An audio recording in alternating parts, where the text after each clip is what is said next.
सुबह की हल्की धूप घने जंगल के पेड़ों के बीच से छनकर जमीन पर गिर रही थी।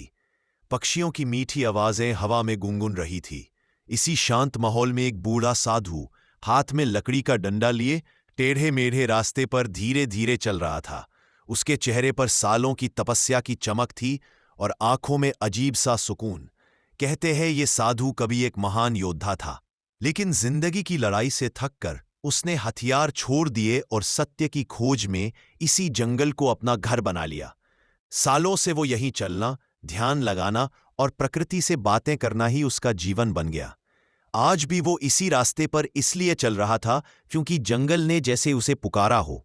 हवा में कुछ बदल रहा था, शायद कोई नया यात्री उसकी सीख का इंतजार देखा कर रहा कि जंगल के रास्ते पर एक हिरनी आराम से दो बड़े शेरों के साथ चल रही है। दृश्य देखकर संत हैरान रह गए। उन्होंने पूछा, बेटी, तुम्हें इन खतरनाक शेरों से डर नहीं लगता?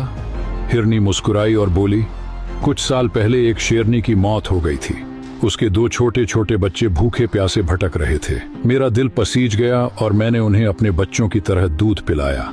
आज वही बच्चे बड़े होकर शेर बन गए हैं और पूरे जंगल में ये बात फैल चुकी है कि कोई भी हमारी माँ को बुरी नजर से नहीं देखेगा। पास ही एक पेड़ पर बैठा एक तोता ये सब सुन रहा था। उसके मन में आया, काश मैं भी किसी की मदद कर पाता ताकि लोग मेरी भी इज्जत करें। अचानक उसे नीचे जमीन पर एक घायल सांप दिखा। सांप के शरीर में एक बड़ा कांटा चुभा था। तोता जल्दी से नीचे उतरा और कांटा निकालकर उसकी मदद करने लगा। लेकिन जैसे ही सांप थोड़ा ठीक हुआ, उसने बिना सोचे समझे पलटकर तोते को जोर से डंक मार दिया।